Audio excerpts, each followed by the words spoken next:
I think my favorite part of this entire story is, flash forward to Europe. Buy the game regularly. When we release our special edition in Europe, it's just going to be the cardboard and the contents, not the game. Oh my god. So they just send you like a box with a book in it. Can't wait to see us all fight over cardboard in September.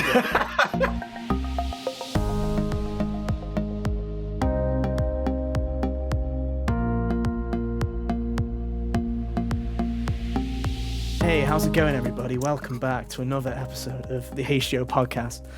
I'm your host for today, Ethan, and joining me, as always, are my good friends, Hunter and Kyle. Hey, guys. How you doing? Oh my god. Hi, Ethan. How are you today? I'm doing just swell. You know, same here. I'm feeling like it's a really happy day. It's just, it's great to be here, Just another day in the neighborhood. Good friends. No, after finishing P3, I finally reached peak emo, and I'm ready to, just kind of play some My Chemical Romance and just fill it with the dude, despair. I need to go get you the red stripy gloves I have back there that go up to like the elbow. Do I? Yeah, that's my plan, dude. I can't do the Bully Maguire fringe. I was talking to these two while I was doing it. I was like, well, I'm gonna do the Bully Maguire fringe, and then I realized, because I have this I've always had, ever since I was a kid, a fucking parting that's the same size as like the Red Sea. So it's like, it just doesn't work. So it was a good attempt. Dude, I don't know what to say. I'm in a hoodie, and I'm like, it's like the opposite of this week. This week in the UK has been absolutely crazy. It was like the first 3 days of this week, it was so hot, we were all dying, and now it's the opposite, where it's so cold, we're having to do washing inside, like dry the washing inside and have the heating on again. And I'm like, what's happened? Like, it's been 3 days since the heat wave. It's trying to give you hypothermia. Yeah, it's like, we're gonna get him, boys. We're gonna get it. This is how you get sick, just with global warming. Easy. But no, welcome back to the show, everybody. I'm doing okay, I swear. P3 hasn't affected me that much. I'm actually okay. But welcome back, where this week we're going to be talking about everything that's been happening. We're going to do an actual kind of topic episode, something that's relevant for once in our lives. Some games have happened, some news has happened. It's been forever since one of those. It has, like, genuinely, it really has, though. It's been like weeks. It was Summer Games Fest. Summer Games Fest, yeah, exactly. It's been forever. But no, we're going to talk about Stray. We've all played it, at least some parts of it. Me and Kyle finished it. I've beaten it twice. Hunter played it for an hour because he doesn't commit to the podcast. Yeah, he never commits. You know what? Hunter, always the weakest link. He never commits to the podcast, unlike me and Kyle. For shame. For shame, Hunter, for shame. Definitely not holding the whole thing together. But no, after that, we're going to talk about some bits and pieces of news that we have missed over the course of the past couple of weeks. So we're going to talk about the whole Last of Us remake debacle, because you guys haven't shut up about it, so I guess we have to chime in. So neither should we. Yeah. We're going to talk about Bayonetta 3. Obviously, it's now got its release date and all that jazz. We're going to talk about our impressions of the trailer and all that kind of jazz. Persona 5 is not getting a free upgrade on PS5. We're going to talk about why that's not PlayStation's fault and why you guys need to shut up about that a little bit too. We'll discuss how we're feeling about all that. And then we'll wrap it up, because obviously Xenoblade 3 is out next week. The entirety of next week's episode will be dedicated to Xenoblade 3, so look forward to it.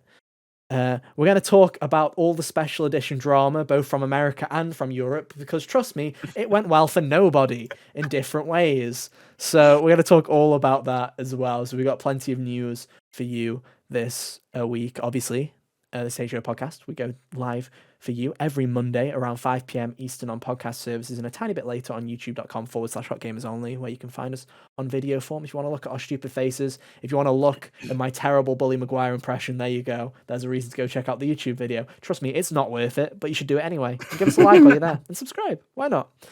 But yeah, bit of housekeeping. Hunter's obviously put up his AI review a week and a half ago, so go check that out if you haven't already. Thank you so much for the support on it so far. I always love that you guys show up for the reviews. Like, the days of getting 15 views on a review are over, and I'm happy for that. I'm glad that people actually go and check them out. It pleases me, especially because AI is like a pretty niche thing. So yeah. Like it's above the seafood review now, so that's cool. That's great, and if you guys could keep pushing it, that would be awesome. We really do appreciate it. We've got a couple more reviews coming out in the near future, so look out for those as well. And just if you want to keep up to anything that is to do with the podcast and everything else, you can go and follow us on Twitter at HotGamersOnly. We'd really appreciate it. With that out of the way, let's do it. Oh, it's been so long since we've clickbaited. Is X new video game overrated? I can't wait. I'm hoping that you guys still like that in the algorithm, because if you don't, we're fucked. So, Stray came out this past Tuesday. It was on PC and PlayStation. It was free if you are on PlayStation Plus Extra. Yeah, Middle it's free tier. from the tier 2 and then above. Extra and premium, I think, are the names of them, or deluxe if you don't have streaming in premium countries. Whatever. So stupid. They should so bad. The name's so bad. They should just call them tier 1, 2, and 3. They really should. Yeah. Yeah, that's what it is in my head now. Is just Yeah. 1, 2, 3. But oh well. So we've all played it through Extra, which is nice. Saved us all a couple of dollars before Xenoblade comes out, so that's nice. And you can too if it's on PlayStation. So I don't know, where do you want to start with it? Obviously, I kind of gave it away in the intro. I finished it. I've platinumed Stray. I put Nice. 5 hours I have into it. finished it. Catnumed Stray. I have Catnum, yeah. And as I said on Twitter, I guess my initial thoughts are it's not perfect, but it's it's all right. Hunter, how much have you played? Because you're the only person that hasn't finished it. So I played a couple hours. I got through like the first area. I was taking my time with it. I started the game and got like 30 minutes in, and then had to go do something the other day, and then I played most of my time like last night. Don't worry, like I did the it exact same. I took my time as well with my first playthrough, especially to the point where I saw that there was a trophy for sleeping for an hour. So literally the first point where I saw that there was a bed that I could sleep on, I literally walked away for an hour and I talked to Kyle and Jack instead. Nice. You did.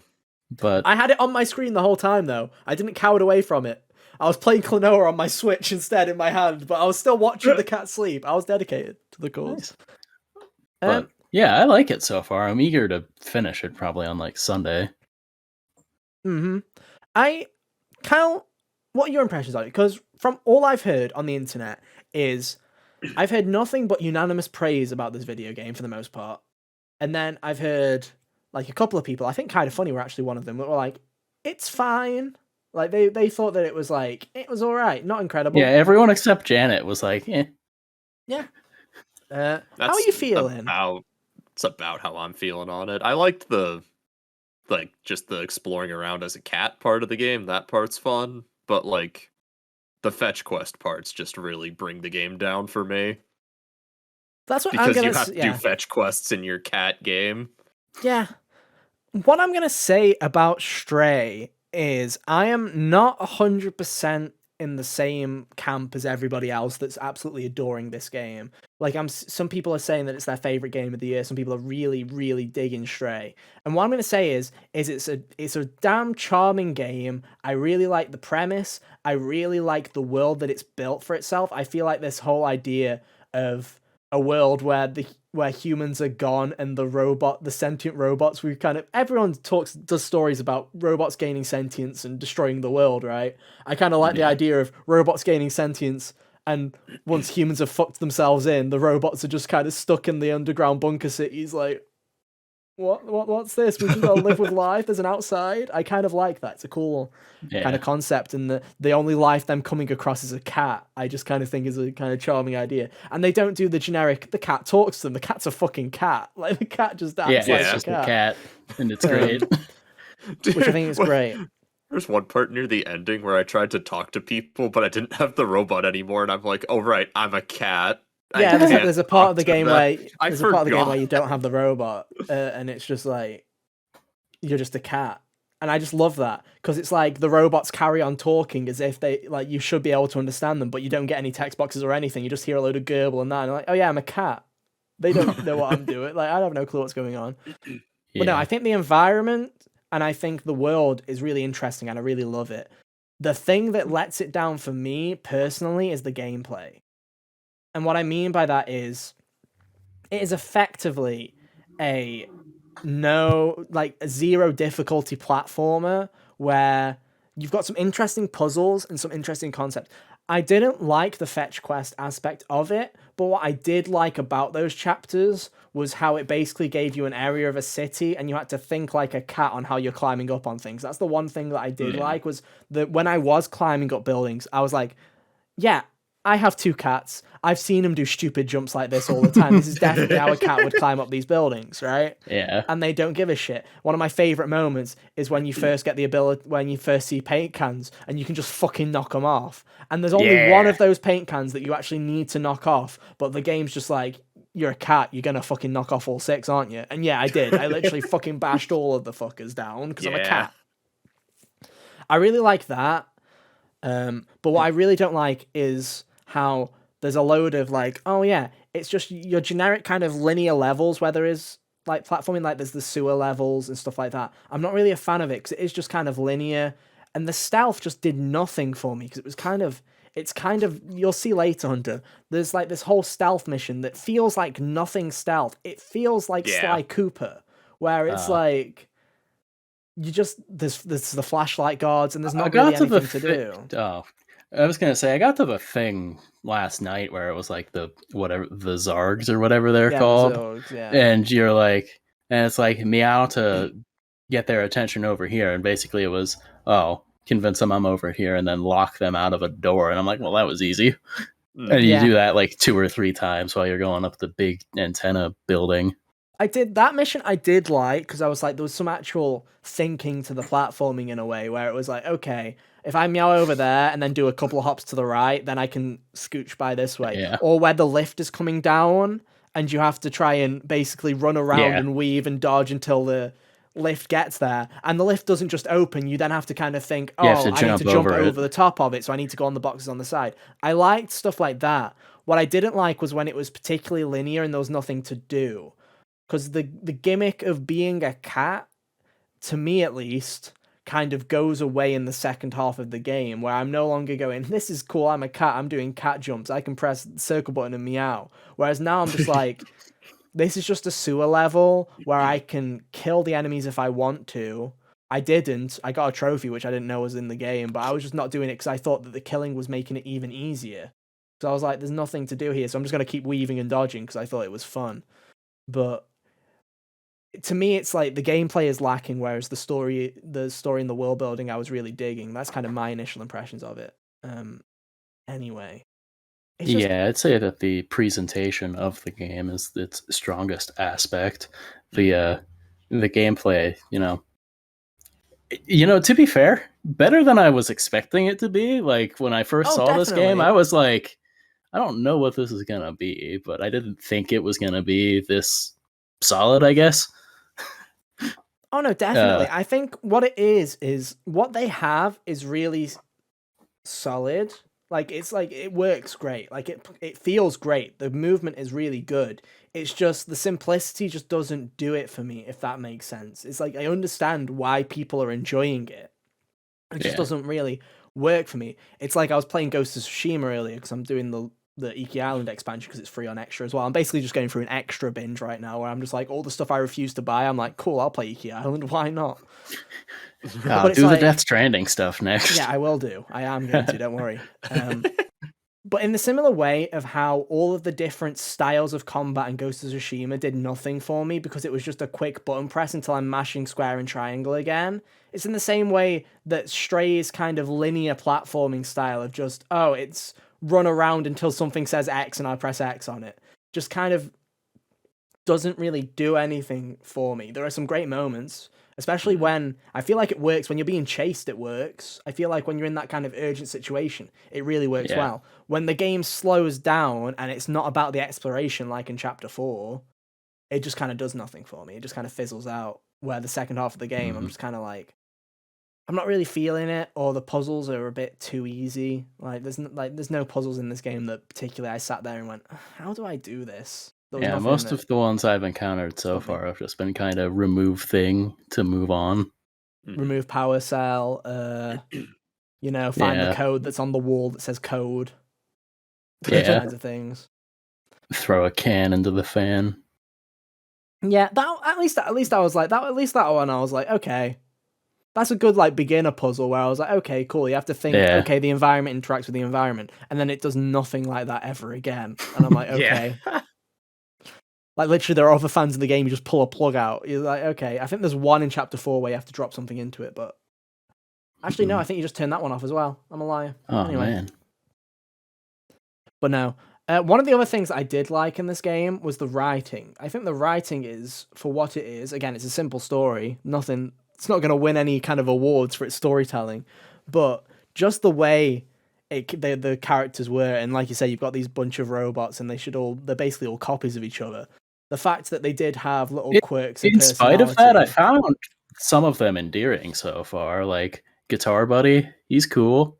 I like the grandma that knits. Yeah. She's neat. Or the guy who thinks of the outside, who's basically your kind of classical kind of hippie kind of character, where he's like he's like the alien conspiracy theorist essentially in like any kind of generic movie, but instead he's believing that the outside world is real or whatever. And it's like I just kind of like those kind of things. And as generic and cliched as the story kind of is and gets, I still think the writing is really well done. Where I'm like, oh, I'm resonating with that. I feel it. It's pretty. It's like I obviously didn't finish it, but it seems like it's going in a direction that's almost kind of like, I don't know, kind of similar to Wall-E is what I'm jumping to, where it's like, it is a very Wall-E kind of story. World is dead, yeah. but there's life bringing. There's sign of life that's bringing life back to dead world. I also appreciate, and we'll get to the ending. Me and you will quickly talk about the ending, Cal, because I did feel like the end. It just the game just kind of ends and that's it. Yeah. But one thing I do love is, and I've been feeling this a lot with video games recently. Whereas I feel like video games, as of recent in the past couple of years, feel like they have this kind of goal, this kind of purpose in life to explain every single insignificant detail about their world and beat it into you. I just love how this game has its environmental storytelling moments. It has moments in notes and in character conversations and stuff like that, where it gives you an idea of what's in this world and what's kind of what's happening around it, why everything's the way it is. But they don't go out of their way to go, oh, this is why the post-apocalypse has happened, or this is why the humans are gone, or this is all this, and here's why this world, and this city is all this and that. And they don't go out of their way to tell you every insignificant detail. You're a cat, you've been you're fallen into this city, you for some reason it's locked away from the outside world, you need to get out. Some of the robots want to get out, some people don't even believe there's an outside world, they think this is all there is to it. There's just that, and you roll with it, and you meet these characters, which I really kind of appreciate, because I feel like so many games nowadays are like feel like they have to have this compendium of all the lore where you need to know the past 50 years of history that have happened in this world at least to get started. Yeah. And I was just kind of happy where it was just like, you're just a cat, explore this city. Why are these weird like kind of alien monster things trying to eat people, and why are they eating robots, and what this is weird, we need to do something about it. It's cool. I guess let's talk about that ending real quick, Kyle, before we wrap it up, because like I say, I am positive on the game. I think it's a good game. I don't think it's like incredible, but I do like it quite a bit. But the game does just kind of end, doesn't it? It really did. Like, I wasn't like genuinely. You'll see, Hunter. The game just kind of ends. Yeah. It's like the ending is kind of nothing, which is like I'm half and half about it, where I'm like, really, that's it? But then I'm also like, does it need a big kind of fanfare, kind of farewell? I'm in two camps of it, where I'm like, it just kind of ends, but I'm also not completely like, that's it? That's unbelievable. I can't believe it. I mean, a resolution would have been nice. Some sort. Yeah, because it feels like the game just kind of stops, and you don't even get a resolution of anybody or anything. Like, it's just kind of like, yeah. And credits roll, and I'm like, okay. Where it's like it's almost like it stops before it actually got to the end. Yeah, where it feels like you could have had one more scene. I was expecting a post-credit scene. Like I said to Kyle, I did the speed run the day after to get the platinum. I thought that maybe there'd be a special cutscene for you doing it because there's a speedrun trophy. I was like, maybe they did a special like little ending thing if you beat it. Like, you know how Metroid used to have the thing where it was like, if you beat it in a certain amount of time. Yeah. I was like, maybe they're doing that. They didn't. So I was like, oh, okay. Again, it just kind of feels like it stops. It's very weird. But no. I mean, I don't know. Do you guys have anything else you want to say about it, to be honest? I feel like My we've game covered it quite well. crashed twice. Oh, great point, actually. I got out of bounds twice as well by accident, and I had to restart from checkpoint because there's no save feature. One of them I was making Kyle laugh because one of them was literally right after I'd done the sleep trophy. So it literally said on my menu, restart checkpoint, and in brackets it tells you how long ago the save was, and it said 1 hour 14 minutes ago. So I was like, damn, I didn't do much in there, but if I had, that would have been bad. I also soft locked halfway through collecting all the collectibles in chapter 4, and because I hadn't done any of the story progression, all of that was lost, and I had to go and run around and collect them all again. So it's not perfect in terms of performance. I think it's pretty. I don't know what the performance was like on PS4, Cal, but in terms of PS5 Hunter, I think the game's running great. It's running smooth. Looks it's fine 60. to me. It's great. I haven't dealt with any crashes or anything like that, even though I've played substantially less. Mm-hmm. But and I don't know, did the game run well at least when it wasn't crashing, Kyle? Yeah, PS4 version ran fine. Okay, good. But yeah, it is a bit buggy, so beware. Maybe cloud save a bit often just in case. I don't know. Yeah, Crash sent his game into a catatonic state. And also, I'd be more miffed about my crashes if they weren't literally right after the game checkpointed me. It was like usually really good at with the start checkpoints. going right into the sewer level and once going into nightclub. Okay, yeah, but that's literally where the game checkpoints you. The game is pretty good with its checkpoints as well, so that's always a good thing.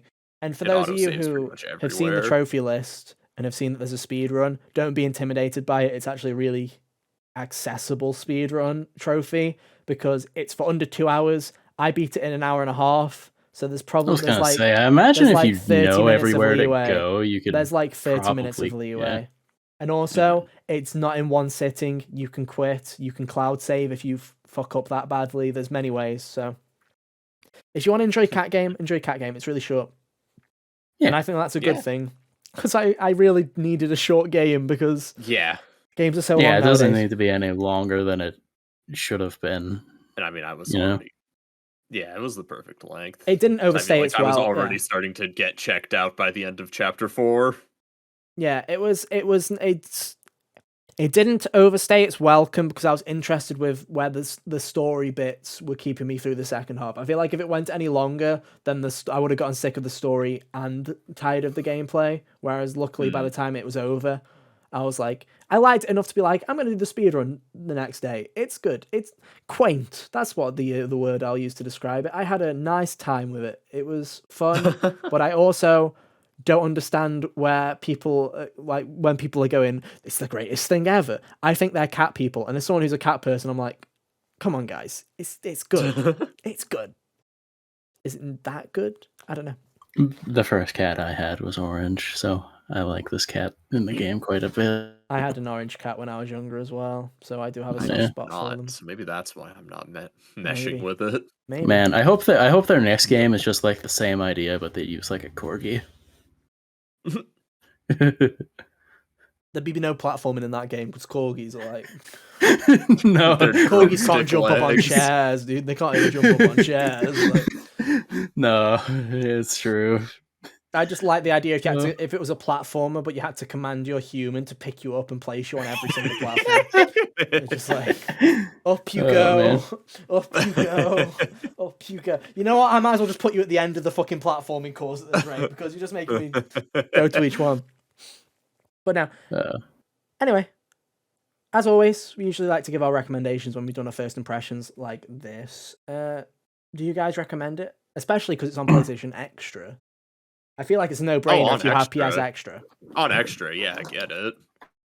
Yeah, if you have Extra, then for sure get it. And if you're like someone who likes cats, you're probably gonna like this game. Is what it seems like. There's so if button. There is a meow button. It's fantastic. When you nap, it simulates purring in the DualSense really with good. the haptic voodoo. It's really good, It's man. like I'm so good. I'm like sticking that one like below Returnal on how good it was. I was like, that actually does feel like if a cat was on your lap. I'm like, that one actually does kind of feel like that. I know, it's crazy. It's good. So yeah, if you're like a cat person who was jazzed up for this game before it came out, then yeah, get it, try it. There's a reason not to. And if you don't like it, it still seems to be a pretty competent adventure game, even then. It's £25 in the UK, so I assume it's like $30. Yeah, 30. Which, you know, people, we're going to get into this topic. It's a great segue for in a second when we talk about The Last of Us being 70. But a lot of people are going, you know, it's only a 3-4 hour game. I beat it in 3.5 hours. Not including sleep. I did sleep for an hour of that, so you know, 4.5. As a cat, not as a person. Not as a person. I didn't. Yeah, I did. I got less sleep because I stayed up for an extra hour to watch my cat sleep. It was epic. But people are always gonna. I think that the quality of the game is there to justify the price. They put the work in, and I think that the quality of the visuals, the quality of the game itself, definitely does deserve it. And at the same time, if you don't think it does and you don't have PlayStation Extra, there's this magical thing called waiting for a sale. It's great. You can do that. Definitely pick it up on sale if you're into it. And if you think that, hey, I'm just down for a quality 4-hour game about being a cat, well, get it because it's great. I'd recommend it. It might not be the second coming that some people are suggesting it is, but I think it's definitely... It's fun enough. It's definitely worth a play, especially again if you have PlayStation Extra, that's a no-brainer. But also, I also want to say if you've got PlayStation, there's a free trial, there's a 7-day free trial for PlayStation Extra and Premium right now, and I'm just saying if you get that right now, you can play Stray, and then you could probably pick one of the other games like Final Fantasy VII Remake. There's like all those Assassin's Creed games. There's quite a lot of games they added to Extra this month, so. Definitely. I'm not sure you could beat I'm not sure most people could beat Final Fantasy VII Remake in 1 week. If you have no life, yes, you can. Yeah, that's true. Like, if I didn't have a job when it came out, I would have been able to, but it took me like, a week and a half with a job. True. Well, you can test it then. You could see if you like Final Fantasy 700. Are you happy with that? Or, if you've already played 7, you could definitely play the Integrate DLC in the time. You could definitely do that. There you go. See, I've come up with something for you to do. Unless you own a PS4. Unless you own a PS4, then sit down in the corner, Kyle, and wait for your UFO. It's happening. It's getting closer. You'll soon be able to actually buy those consoles. I feel like it's happening sooner than we think. In the UK, you can do it now.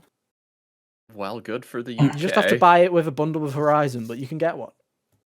Sell your copy of Horizon, because I know you don't like it that much, but you can do it. You can do it. I believe. Anyway. Speaking of tragic arguments on the internet. Oh, God. Yeah. Shall we talk about all these Last of Us Part 1 leaks and $70? Dude. And Neil Druckmann having to release a fucking video early? Wouldn't stop talking about it. I don't get it. This has been... I don't think there has been ever a fall from grace. And what I mean by this is, I don't mean this in the sense of quality of a product here. I mean fall from grace in terms of community going from absolute adoration to absolute, despair of a franchise than The Last of Us. Pre The Last of Us Part 2, literally, I don't think Neil Druckmann could do anything wrong on the internet. People were he was god of, video games for a while, right? And everyone was like, Last of Us Part 1, greatest game ever made. Last of Us Part 2, going to be the greatest game ever made. Can't wait. Then people got mad at Last of Us Part 2, and now literally, Naughty Dog can literally not breathe anymore without somebody shitting on them every 5 minutes. It's incredible. And this is I'm just as someone who loves Last of Us Part 2, I'm just sitting here going, this is so stupid. But also, even if I didn't like Last of Us Part 2, I'd also be sitting going, this is so stupid, man. It is pretty stupid. So anyway, I'll catch Kyle up, because I know Kyle probably hasn't kept all up to date with this. So I've seen bits and pieces. Yeah, I'll give you the TLDR of what's happened over the past week at least. So essentially, Naughty Dog's got a big leak problem because, Last of Us Part 2 leaked early. Not only did early footage leak, but then the game's copies went out early as well. So they had 2 leaks for Last of Us Part 2. Then, obviously, before Jeff Keighley's mess of an award show, Last of Us Part 1 being there got leaked. And now, gameplay leaked early, and people on the internet were upset because it just looked like The Last of Us Part 1, but with new graphics. So people were mad because they thought that it was going to be a big like Last of Us 2 overhaul kind of scenario where you have crawling and all that kind of jazz. Internet gets mad. They start harassing people like they always do. They start doing the $70 thing. And then it gets to the point where it's that bad where Thursday, I think, Wednesday or Thursday, Naughty Dog had to release a video early of their gameplay reveal yesterday. You can tell they obviously didn't make that in 24 hours. They obviously were planning on releasing that, say, next week or the week after. But they've had to draw their hand early because so many people were shitting on developers and harassing people all over it. So they released it, and hey, wouldn't you know, it just looks like a really polished version of The Last of Us Part 1 that looks in the art style of Last of Us Part 2, essentially, is what it is. Who would have guessed? Who would have guessed? Not me. I can't believe it. And I think people are expecting... they were expecting crawling and all those other mechanics. They'd have to rebalance the entire game for that, and they'd have to change level designs and everything because nothing designed around that. There was they did something like this back in the GameCube era when they remade Metal Gear Solid 1 in the MGS2 engine. They just gave MGS1 all of the assets that 2 had, but did not change anything about it, and it broke segments of that game in half. Because, like, in the first game, you can't aim in first person. You just kind of have to be at the mercy of the auto lock. And that's, like, literally the first boss fight is centered around that. In Twin Snakes, you can just, aim normally, and it trivializes it a substantial amount. And, I mean, don't get me wrong. Could they have added crawling and just left it in just because it's in the Last of Us 2 engine? Yeah, they could. That's, like, a personal choice or whatever. And it's like... my whole thing about this that's been really fucking pissing me off, really, is what were people expecting, genuinely?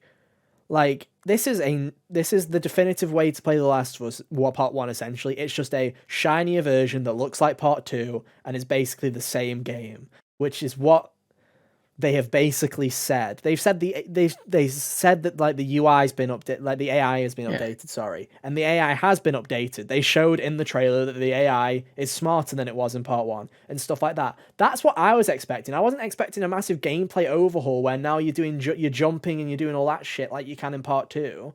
I was expecting them to update like the UI or maybe make the weapons a bit less shit to use, which hopefully they have. Or them to do stuff like they showed off where in Part 2, when you go to a crafting table, Kyle, when you make modifications, Ali literally like actually makes the modifications to the rifle where she'll pull stuff off it, she'll yank like, and it'll make it change. They've added that to Part 1, which wasn't there originally. That's the kind of stuff that you expect them to add. I don't know what people were I genuinely don't know what people are expecting. I saw some people complaining that, they don't even have the factions thing. I'm like, you morons. They're making a separate factions thing later. And it'll 100% be free to play. It'll 100% be free to play because Sony's going all in on live service stuff in that regard. So it will be free to play. Yeah, it's going to be free to play. And second of all, sit down. There were only 5 of you who played it the first time. True.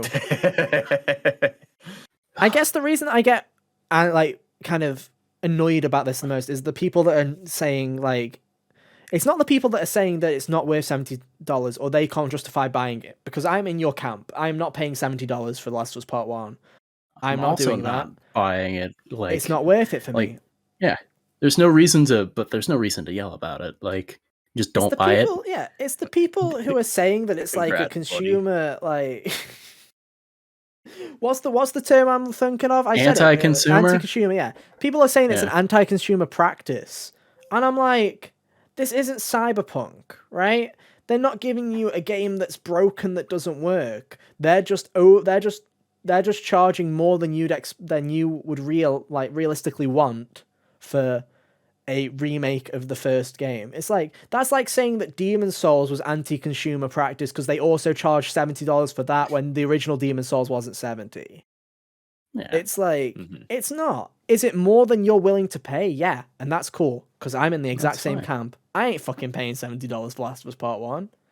I waited 8 years to play it. They'll probably be giving it to me for free or less in, on under PlayStation a year. Extra. Or it'll be on PlayStation Extra in a year. Yeah. It'll be on one. It'll 100% be in PlayStation Extra in like a year or two, but definitely. Yeah, it won't be that long. I don't even feel the need to play the first Last of Us again right now.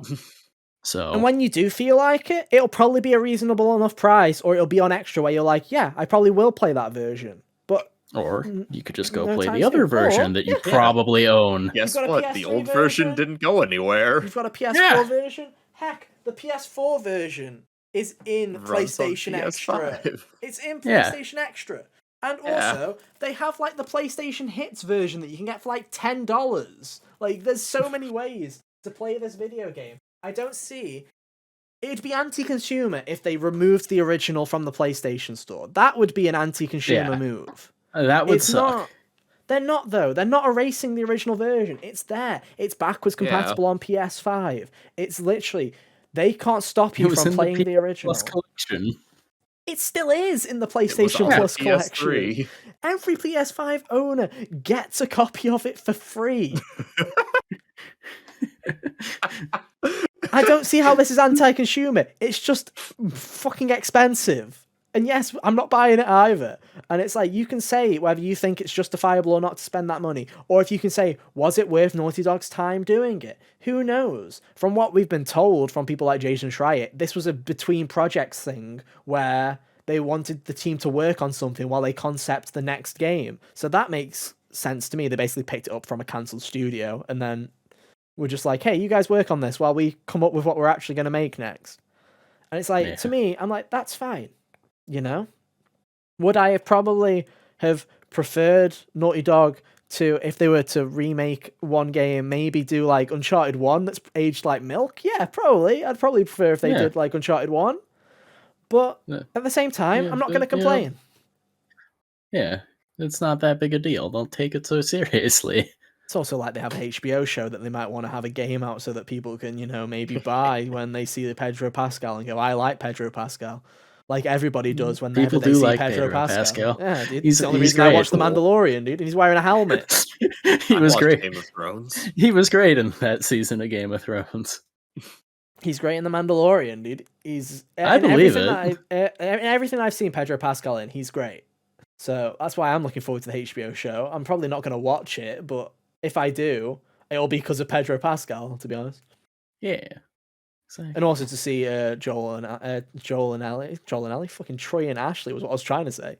Troy and Ashley, because they're great, and I'm interested to see what they do with them as new characters. It'll be interesting. It'll be weird. But no, it's so fucking stupid. Really, it is. Honestly, every time someone wants to debate debate price points beyond just I don't want to buy it, and this is why you shouldn't buy it either, is so annoying. Like last year, people were like, "Oh, Metroid Dread isn't worth a full price video game." Blah blah blah. Shut up! It was one of the best games that came out last year. It was. Same with Stray. People will be like, "Stray's not worth $30." It is to some people. Why can't you just be happy with that? Yeah. It's not going to kill anyone. Some games undercharge, in my opinion. Yeah, definitely. Let's talk about one of them, I guess. I'll move this one up because I feel like let's talk about the fucking upgrades and all that now, so then we can talk about Bayonetta and Xenoblade in peace without having the impending talk. Let's talk about it. Third on the docket in terms of price gouging or whatever you want to call it. I don't know. Persona 5 will not have a free upgrade coming from PS4 to PS5. This was on the Japanese Persona website, and when in their FAQ, Sega have announced that there will be no free upgrade path for you to upgrade your PS4 version of Persona 5 Royal to the PS5 version, which it's weird but expected. Is anyone surprised by that? Let's be fair. Is anyone? No. Atlas is doing an Atlas. Is anyone fucking It's surprised? Atlas. No, have you They seen all make you their spend day one $60 on DLC? fucking DLC. Exactly. How much did they charge for that SMT remake last year? Wasn't it like 50? Yeah, 50 or 60. Yeah. It was We full would've- price basically. Yeah. Yeah. Like, it's not great, but also They also go made you pay figure, extra you for know? the Dante DLC. Yeah, You yeah. pay for It that. would have come out to be full price at that point, Yeah. like with the Dante stuff. So All I'm like, saying go is figure. be grateful that those fucks didn't manage to pull out a third set of DLC, because that's what I was expecting. Because, when Persona 5 Royal came out, everyone was like, finally, a definitive version where all the DLC is on the disc and we don't have to worry about it, because they announced that the base game's DLC was free. Then they had a second fucking season pass of costumes, and you're like, God fucking damn it. Whereas other now it does swanky seem, personas. for now it does seem that there is no season pass for this one, so we will have an actual definitive version of Royal where all the content is there and you don't have to pay an egregious amount. I can't wait for them to throw in like a DLC of an upgraded Sentinel to go with the upgraded Arsene that they had. God damn. But no, it's like, I'm not surprised Atlas is doing this, but at the same time, it's like, and also I'm like, everybody else has done it. Even Square did it with Final Fantasy. I mean, come the fuck on. If they did it, then geez. But I'm in two camps. I think what I was expecting was something close to Ghost of Tsushima Hunter, where it's like they had the $10 expansion, extra. where it was $10 for the expansion, $24 for the DLC. So I was expecting it to be like a $20 upgrade, where they were like, hey, if you own the Ultimate Edition of Royal, so you have all the DLC, it's a $10 upgrade. And then if you didn't have the DLC, it's a $20 or a $25 upgrade, was what I was expecting them to do, where you basically have to pay your upcharge for the DLC, which would be shit because everybody on Xbox and PS5 and Switch will be getting that DLC at no extra cost, right? Because it'll probably be 60 or 70. Oh god, is Persona going to 70? That'll be... We'll see. Man. No. We'll see. I'm assuming because it's coming to Switch, it'll be a 60. That's my guess. Yeah, I don't think they're going to do 70. Yeah. We'll see. They don't have the stones. They will for 6. They will for 6. They don't have the stones. Oh, they will for 6, absolutely. Yeah. But it's one of those things where I'm like, it fucking sucks, right, that you don't get that upgrade. Especially if Xbox. If the Xbox disc has the Xbox One and Series versions on it, then that's when I'll be like, okay. Bit of a piss take then, isn't it? If the Xbox version has both versions on it and PlayStation doesn't. But yeah, at the same time, PS5 is backwards compatible, and also Persona 5. It's already a PS3 game. Like it's not going to be that much better on the PS5 upgrade. Come on. Let's be real, right? Here's my thing: is if you love Persona 5 enough to want to play it on PS5, chances are either like it enough to buy it. You're brain dead like me and will have bought the full game, all of the special edition physically of P5R, bought all the DLC for P5R, and is gonna buy it on PS5 and Nintendo Switch like a fucking dumbass like me. You're just like, oh, I played P5R when it came out and I liked it enough, and this version has the DLC, so I'll buy it again so I have the DLC. Or part 3, you're just new to it. I'm just like, if you're the camp where you've bought the DLC already and you don't want to pay again to upgrade, don't. Fucking don't. It's not going to be that game changing. Just play your version that you already got. And also, we say, I'm just going to tell you this, like we're saying, pay like what you want to pay. Atlas games always go down in price. Where it's like, now you can get the Ultimate Edition of Persona 5 Royal for like $40 when it goes on sale with all the DLC. Yeah, the base game is like $23. I wouldn't be surprised if it shows up in PlayStation Extra again, not straight away, because I think Xbox probably has a deal with Atlas for Game Pass. And hey, if you're on Xbox, you're just living. You don't even have to fucking pay. You just you do what I do, and you give Phil the annual fucking payment of this money, and then you just get all the games that you don't play ever. It's great. So I don't know. It's the greatest deal in gaming. The only people, the the only people this sucks for is obviously PlayStation people, because obviously Switch people, they're getting the game for the first time. Xbox people, you're getting the game for the first time, and you don't even have to pay The for it. Persona fans can finally play the Persona game that they love so much. Yeah, exactly. Ooh, My thing I is, can yes, see where that it's Smash Bros guy yeah. came from. It sucks, but this is 100% on Atlas and Sega. That's why I wanted to bring it up, because a load of people are acting like smart delivery was the reason or whatever. This isn't PlayStation. PlayStation's not telling Atlas to upcharge here. This is a decision from Sega that was like, no upgrade. Give us money. Thank you. Yeah. We wasted all our free upgrade money on Balan Wonderworld. Now you're gonna have to sit here and pay for games again. It sounds like Frontier. But that's fucking Square Enix. Joke doesn't even work. Joke Square Enix. Balan Square Enix. God damn it. All right, Sonic Frontiers holds water. Yeah, it's not out yet, but yeah. True. Yeah. I was so smart. I was like, I got him, boys. I got him. And then I'm like, no, that's the Sonic guy who worked for Square for that bit. I'm like, damn it. I was so close. Oh well. Something Babylon's Fall back on it. Something Babylon's Fall. That was Square Enix too. Yeah. No, I'm just saying, just mock Square Enix more. There we go. Just double down. Something NFTs. Something Chocobo GP. Something Strangers Kingdom in Hearts 4 Paradise. isn't coming out anytime soon, Lamau. God. Can't believe they gave a release date to fucking 7 Remake Part 2, basically, but Kingdom Hearts 4 is like a Lamau. Have fun with this, we're going on that 8-year wait train again. You'll get it when you get it. Magic in the Tetsuya making! Nomura. Dude, I genuinely am down for calling 2022 until October when the fucking floodgates open, right?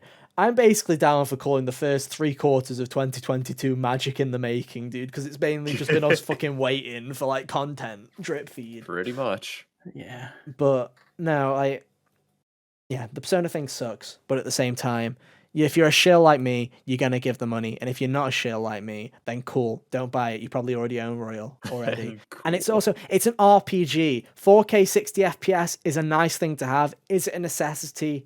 No.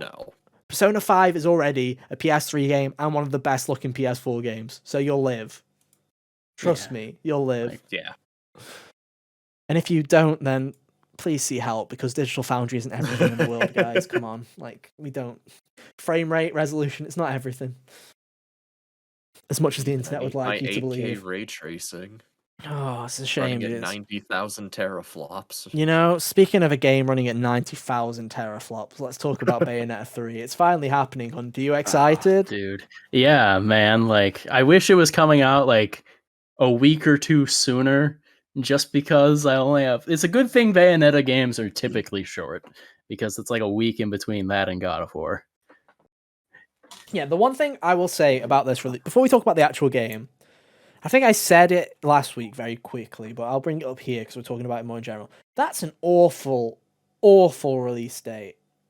And don't get me wrong, I'm always wrong with release dates. I thought Luigi's Mansion 3's release date was fucking awful. Why release a Halloween game on Halloween week? Because as soon as Halloween week's over, no one wants to fucking play a Halloween game. Release it at the start of October so people can have spooky times, is what I thought. You know, we can play Luigi's Mansion at Halloween. That game sold like 6 bajillion copies anyway, so what the fuck do I know? Everyone's playing Luigi's Mansion for Christmas, apparently, as far as I'm aware, but, you know.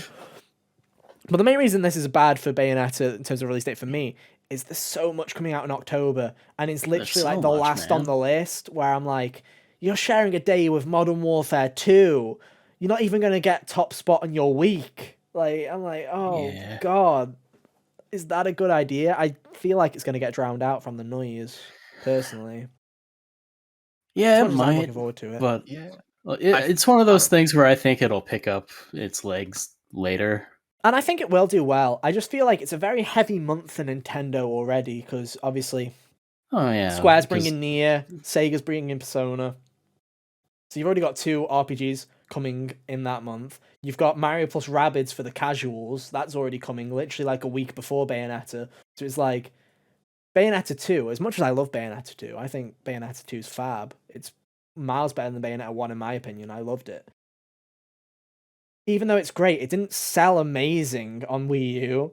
I think it did better on Switch, but it didn't smell amazing on Wii U. So I'm like, this is like the perfect... I personally would have put this in December. This is the perfect kind of Xenoblade month game where it's like... Oh, dude. just before Christmas, just after Black Friday, games kind of slow down. That would have been the perfect. That would have been icing on the great, cake. man. Like if I would have been able to go from Callisto Protocol right into Bayonetta, Yeah, that would have been sweet. I also think that would have been. I feel like Callisto Protocol is a much fairer kind of fight because there's not as many Switch games. You'll have had Pokemon like 3 weeks before, but there's nothing else really there's on the not as Switch. much. Yeah, like Whereas you literally have like, I feel like Nier and Persona are two of the biggest requested franchises on Switch to come over there that are still remaining. And then Mario plus Rabbids is very much going to eat up the casuals because casuals love that Mario. So I don't know what Bayonetta is going to do. Regardless, I think it looks great from that trailer. Yeah, this showing is much better than the other one, in my opinion, as far as like what we actually saw of the game. Oh, the trailer last year For was sure. horrendous. I thought it was a really bad trailer for Bayonetta 3 the first time around. It had It was me a such a little nothing worried, trailer. even. Like, something about the gameplay that we saw even seemed a little off. I'm like, huh. The colors also of that original trailer, something looked like. It looks like, I don't like saying this, because obviously I feel like this game has had a rough development because it's been in development for so long, right? But Yeah. it looked rough. It genuinely did look like, it was like, this looks like a game that's been through some troubled times, because it did look, the frame rate looked awful, the kind of, it looked murky and kind of like, I feel like this is bad. The comparison that came to my head was kind of like Devil's Third, kind of muddy, kind of gross, kind of looking game that looks like Wii U kind of PS. It looks like a PS3 game. It looked. I was gonna like say, PS3 compare art. like if you compare the way that 1 versus 2 looked, it looked closer to 1. Yeah, than it than did 2. Yeah, But definitely, because it didn't feel like Bayonetta, right? Because it's like. Bayonetta 2 has that stupid fucking first mission where you're fighting on the back of a fucking jet plane and like all that stuff, right? the first mission is so good. I love that mission. It's probably my favorite mission in any Bayonetta game. I love it. It's both of them. It's incredible. But, it didn't really feel like it. Whereas this, I was like, no, this feels like Bayonetta. You've got this other... There's 2 Bayonettas. There's this new playable character. You've got all these returning characters. You've got a load of stupid shit happening. I'm just like, this feels more like Bayonetta. And also, it looked like it was running great. I don't know why, but I was like, damn, this looks smooth. Even for a Switch game, I'm like, we've seen Switch games before. It's like, did you see No More Heroes 3? Look at how fucking barely functional that was. Yeah, that's that's what point. that was half of my worry when I saw that first trailer. I was like, man, this is gonna be No More Heroes 3. But this new one, I'm like, oh no, this is gonna be sweet. I'm all aboard now. No, it looks great.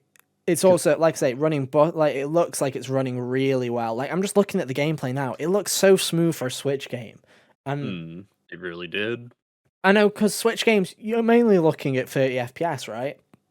So it's like seeing a game run at 60 FPS, which we haven't done. Like, you see a couple, like Splatoon runs at 60, I believe, and then you've got like Odyssey and stuff like that, right? You've got some of the platformers, but most of the time, like Animal Crossing, 30 FPS. A lot of Nintendo games, 30 FPS. It's a good, like, it runs smooth and it feels great.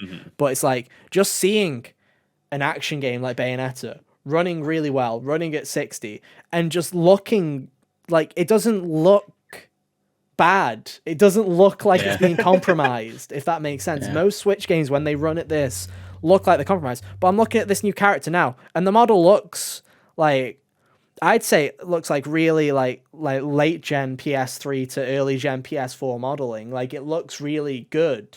It doesn't look like, your standard affair, right? Your standard ports. It's like, I'm used to seeing Doom Eternal look like fucking mud. This looks great. It looks really good. I don't know. What are some of your highlights from the trailer then, Hunter? Because I really like the look of this new character from the looks of it. Got a katana. That's pretty cool. Oh yeah, the Virgil character. Yeah. She looks like she's gonna be fun.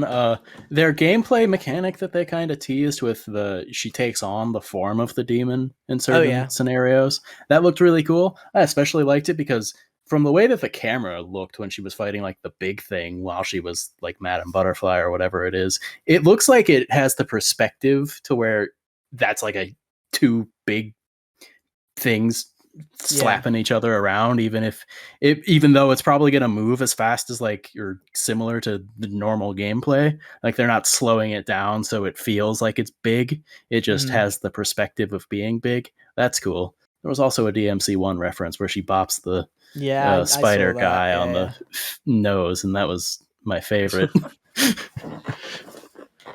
No, I'm really, like I say, I'm just really liking the look of it. It looks really clean. There's that whole scene with the other Bayonetta on like that train thing that just comes swooping from the sky or whatever. And I'm like, that's Bayonetta, dude. That's like random other Bayonetta that swoops in on a train that has guns on it. That now you're firing the guns as demons come after you on your magic flying train is like the most Bayonetta shit ever. And I love it. I'm here for it. I can't wait for the stupid set pieces that this game has. True. I also want to say that I feel like this new character, I'm sorry, I do not know what her name is. Does it say? Viola. Viola. This Viola character looks like what Toys for Bob was trying to make Torna look like. I'm like, oh, I get it now. This is what you wanted when you were trying to come up with like cool, like, you know, like cool female character with like bright hair. I'm like, I get it. This is what you were going for. Didn't really work with a Bandicoot. A sword. That's what. Yeah, it would have been better than the stupid grappling hook. True. Dude, imagine. True, but no, it looks like I say, it looks like a lot of fun, and you know, I think I said to you that I wasn't gonna pick it up on day one. I'm watching this gameplay now. I might just pick it up just for shits and giggles, to be honest. Yeah. Why not? Give him the support. You might not have everybody platinum, but you'll probably have me because this looks pretty. I got you this time. Yeah, Honestly, I'll probably pick it up too. Yeah, it looks like fun. You're down with the DMC games now, so October, but you know, I've never played Bayonetta. Bayonetta is just like the one that got away from me. I should. I know I should, especially because they're on Switch as well. They're pretty easy to get. I know I should. Yeah, even I've played them. That's when you know it's like bad. When even I've played it, you're like, come on, Kyle. Even I play Bayonetta, and I'm a casual. But no, if Ethan can do it, anyone can. It looks fun. It looks batshit. Looking forward to it.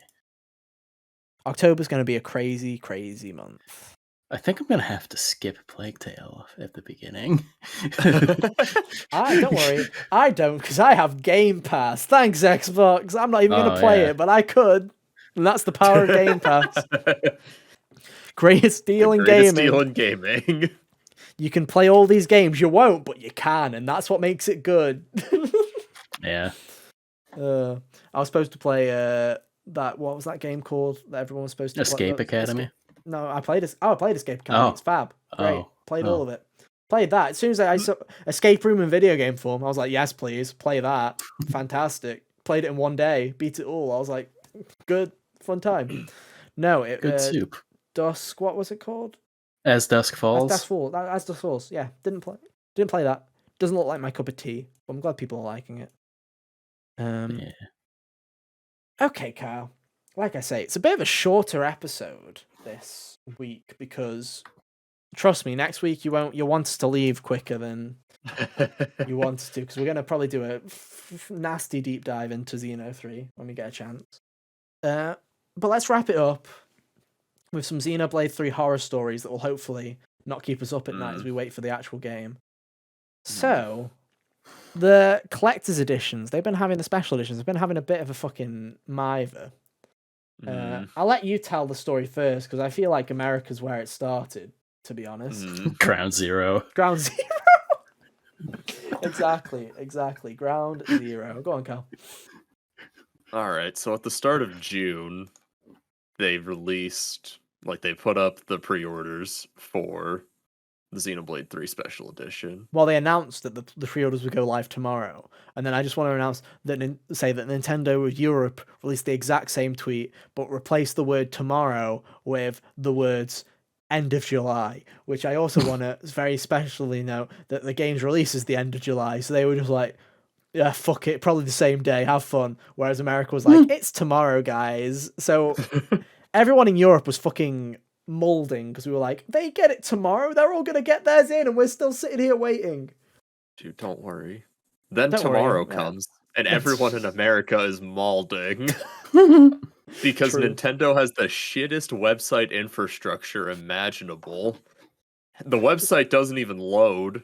Even if you get the game into your cart somehow, it's a freaking coin flip if you get to go to checkout No and it loading. actually works. No loading, just Wario.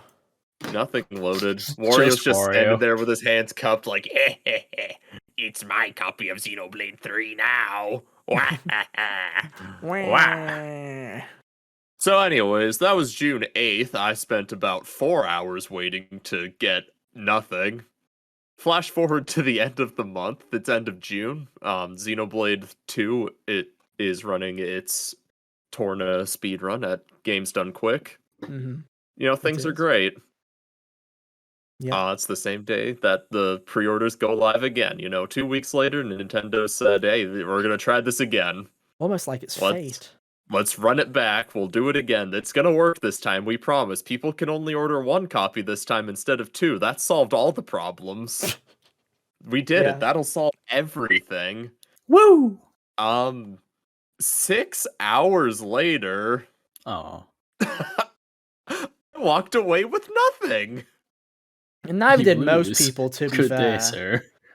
So many people didn't get it because it just didn't work. The website was absolutely tragic.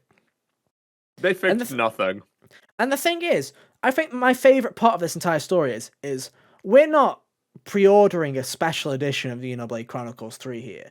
We're pre-ordering a regular copy with the promise of some cardboard down the line. That's my favourite part. Is the special editions aren't ready because they pushed this game forward because Splatoon obviously needed to be delayed. So they pushed this one forward and they swapped release dates. The problem was they had obviously promised manufacturing with whoever's making the special edition content and boxes and all that for September. So nothing's ready. So everybody's pre-ordering these. So you'll get your game at launch and then they'll ship you the box and the steelbook and the art book later. And then you'll have your whole thing there. Flash forward to Europe. I was like, don't worry, Kyle. It's been a bit shit, but hey, if they let us pre-order more than 1 copy in Europe and it's not a train wreck, I'll pre-order you a copy. False promise because we're not even getting a chance. I appreciate the sentiment. Yeah. So about a month goes by, you know, just big chilling. I remember saying to Hunter and Kyle, it was literally earlier this week. So I was like, you know what, guys, I'm sick of waiting. I'm just going to pre-order a regular copy, and then when pre-orders go live, I don't have to worry about it. Literally, like an hour after I send that message, Nintendo of Europe announces that they are delaying the pre-orders for Xenoblade 2 collector's editions to September, but promise, they say, worry not, guys. This is basically what Nintendo said. They went, guys, let's be real here. Just fucking buy the regular game. We'll sort it out later. Is basically what Europe said. And their response to this was, don't worry, guys. Buy the game regularly. When we release our special edition in Europe, it's just going to be the fucking cardboard and the contents, not the game. So it's not even It's like they just send you like a box with a book in it, essentially. They're going to send you the box collapsed so that you can build it yourself, basically. With like the steel book. Outstanding. Oh my god. And the art book in it is essentially what they're doing. So obviously I was ecstatic. I was like, oh my god, fantastic news, you know? Absolutely brilliant news. I can't wait. Or as I tweeted on I said can't wait to see us all fight over cardboard in September, because that's what we're going to be doing. If Kyle thought his was pathetic, we're going to be doing a 6-hour wait for a piece of fucking cardboard because we're not even getting the game. Just like refresh. Where's my damn cardboard? Like, it's so stupid. So in the end, stealing this special edition from like the delivery trucks and stuff. Oh, if it's like Splatoon 1 again, I'm gonna fucking cry. Like, I remember when that happened. So basically, I wouldn't be surprised, Kyle, with how much of a shit show this is, if they do the same in America, to be honest, where they have like the collector's edition without the game and sell you that. Because I'm like, what a shit show. Like, what an app. Like, I've never seen a special edition be this much of a disaster. I've seen special editions sell out within seconds, right? I've seen that. and that's fair enough. God of Wars went away But in at minutes. least they sold. At least they sold, and there wasn't an error with the website. It's just people bought them. This, you just had Wario giving you the middle finger, or if you're in Europe, you just had sorry lads, cardboard in September. Like that's basically it. Could you imagine if instead of Wario, it was like the old Toad sprite telling you your item was in a different shop? Oh my god! And I just Him the flipping sad you off and everything. the sad thing Yeah, for Europe exactly. is we're waiting till we're not even America gets the Battle Special Edition anyway because you get a hardcover book. We only get a softcover one anyway, so it's like we lose anyway. You get a paperback? Oof. Yeah. I'm like, did they swap them? Usually America gets the shit one. What's happening here? This is unacceptable. I'm hoping they swap it for a hardback when they send our cardboard in September. Big Xeno is in America's pocket. Yeah, I The just cardboard don't- is the hardback. I just don't understand how you fuck it up this much. Like, I would have just genuinely been like, yo guys, listen, we're sorry. The special edition's gonna be delayed. So I would have even just have called it like the collector's set and just not included the game and say, hey guys, at a later date, we're gonna have a collector's set, which is a steelbook, an art book, and the big case, so that you can have your thing later, instead of this massive faff of websites crashing and false promises and not being able to meet demand. It's just been an absolute shit show. I don't get it. It's also just really funny because this is like the weakest Xenoblade Special Edition there's been. Oh, it's the most mid special edition I've ever seen in my life. Like the Xenoblade 1, the Xenoblade Chronicles Definitive Edition had like a vinyl in the UK. It had like a vinyl, it had a really nice art book, like a big art book and like Yeah. everything.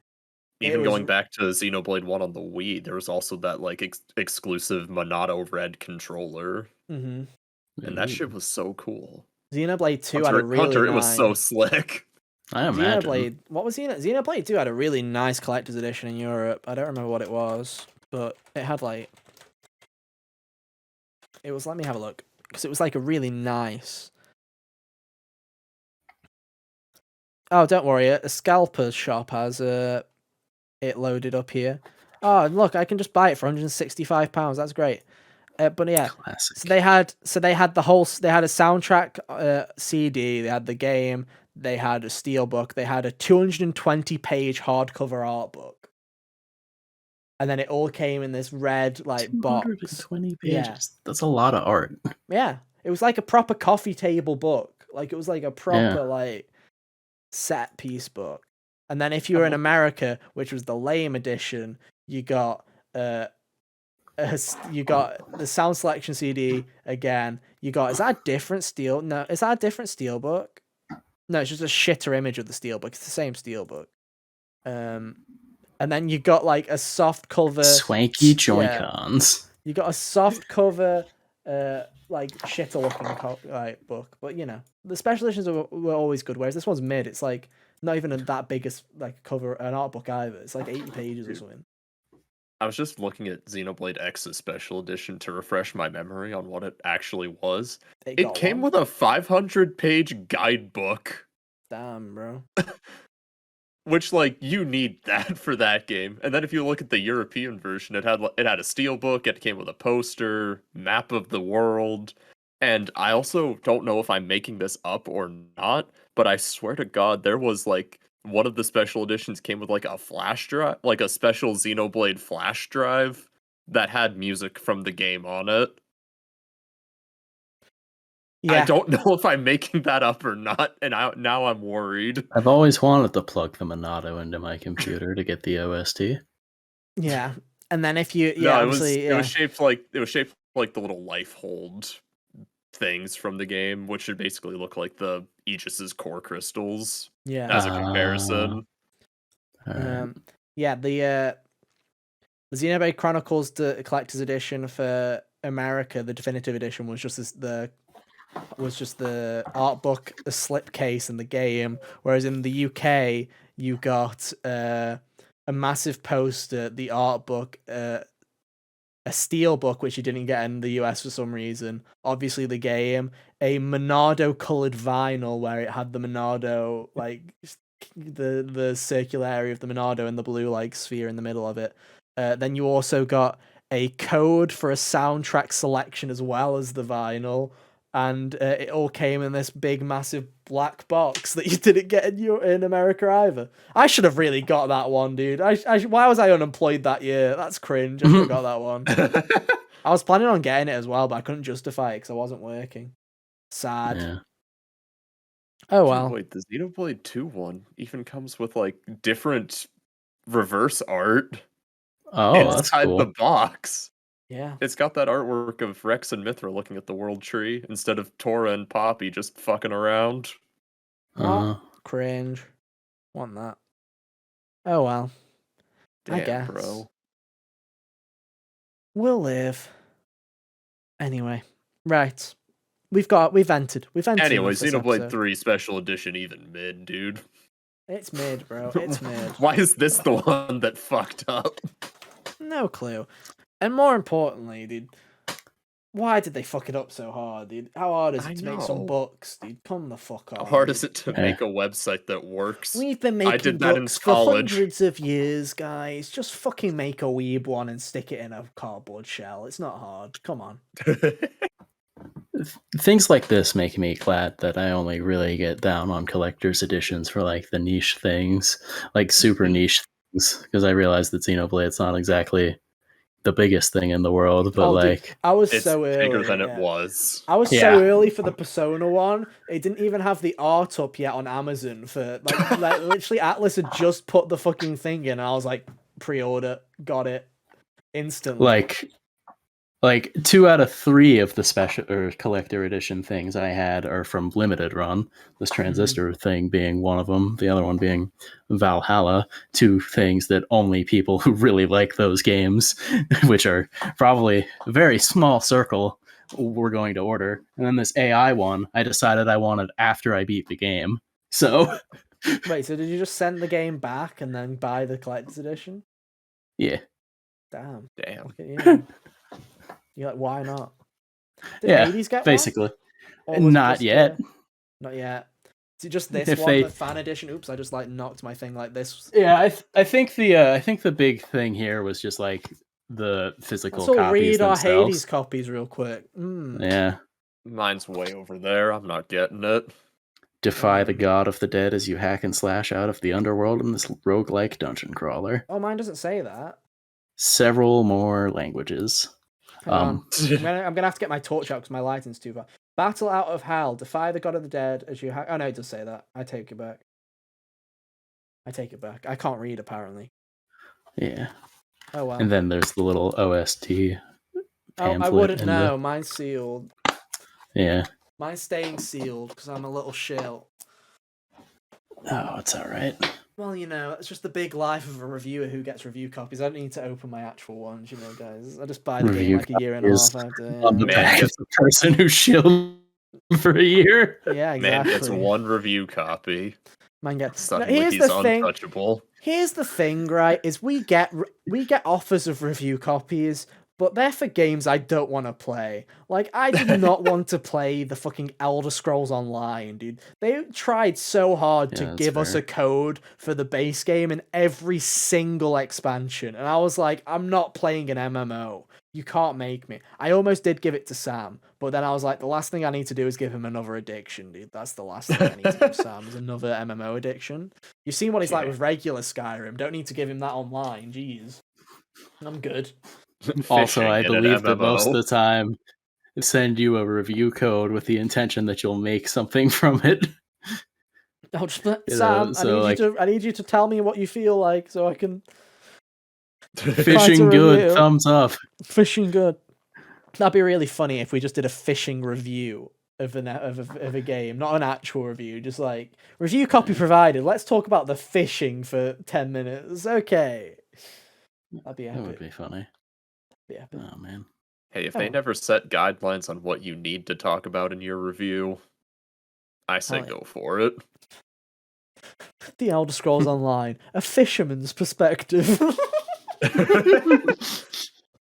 Oh, I think man. that'd slap. I feel like that's. Damn it! We should have took the copy. Ah, That would have been the one. That would have been the one where we would shut up, dude. We would have been like #1 in gaming fishing podcasts. Dude, that title probably would have got some traction for a little while anyway. Oh, 100%. I could imagine that being one of those stupid video titles that you just see pop up in your recommended like every 3 months. Oh, 100%. I was thinking, You know what I mean? 5 years after it was made. That too. Oh well. Oh well. Well, anyway, I guess that's all we have to say. Unless have you guys got anything else you really need to get off your chest? Nah. Not for the podcast. Okay. Fair enough. Well, you guys apparently aren't invited to the after Ominous. party. Ominous. Guys, I can't take it anymore. I can't talk about fishing for another second. Get me out. But no, I guess that's it for us then. As always, our links are on screen right now. You can go and follow us on Twitter if you want to keep up to date with everything that we're up to outside of the podcast. I don't know. I'm going to try and do a couple of Crash 2 runs this week before Xenoblade 3 comes out, because I feel like that's going to eat away at my life for a little bit until I have it finished, so, you know. Or I'll hate it, and then it'll just go straight in the pile. No, I finished Xeno 1. I feel like I have to finish this one at this point. Even if I don't like it. Gotta know how it ends. I gotta know how they annoy me at the end, you know what I mean? Like, we'll see. No, I'm gonna love You've got to play the DLC to hear them name drop the game. It was wow, I can't believe it was the Xenoblade 3 that was the main villain all along. Wow. Oh, There's man. 3 Xenoblades, and the one attacking our world is Xenoblade 3? Wow, that's crazy. Who's really Albedo in disguise? Oh, I wish, dude. Could you imagine? I'm gonna scream if that happens. It's not gonna, but if it does, I'm gonna scream and y'all are gonna hear me. We'll see. Well, make sure you follow Kyle to make sure you see if he screams or not. But hey, if you don't want to see if he screams, that's cool. You can go follow us on Twitter at HotGamersOnly. Subscribe to the YouTube channel at youtube.com/HotGamersOnly. And hey, if you don't want to look at our stupid faces every week, that's cool too. You can go to your favorite podcast service, search for Hot Gamers Only on places like Spotify, Apple Podcasts, you name it. We're on it, or head to the link tree at linktr.ee/HotGamersOnly. Find your favorite. You do you. You live wherever you want to live. We're there, probably. We're like squatters. You can't get rid of us. Yeah. We're never committed to anything, but this podcast, we're not leaving. You can't get rid of us that easily. It's all we have. So This is the one thing we decided to stick to. the podcast, yeah, exactly. Hey, that's how you know. That's why you should know we're dedicated to it. If we've somehow got to 100 of anything, it's like, geez, they got... I don't think he's ever streamed 100 times. Never mind, got to 100 like anything else. 100 podcasts? That's crazy. Wow. Right. Anyway, we'll be back, same time, same place, next week for our Xenoblade first impressions. Will we love it? Will we hate it? Make sure you find out. You better. You guys Are like we Xenoblade. just indifferent? Are we indifferent? You better find out. God, You if guys we're did it. indifferent, I'm gonna be real sad. Can't wait to use that as a bumper for next week if it is. If we are indifferent. Ooh, that'll be funny. Anyway, we'll find out next week, I guess. Same time, same place for more. But until then, have an awesome week. And yeah, we'll see you next time. Bye. See ya. Toodaloo.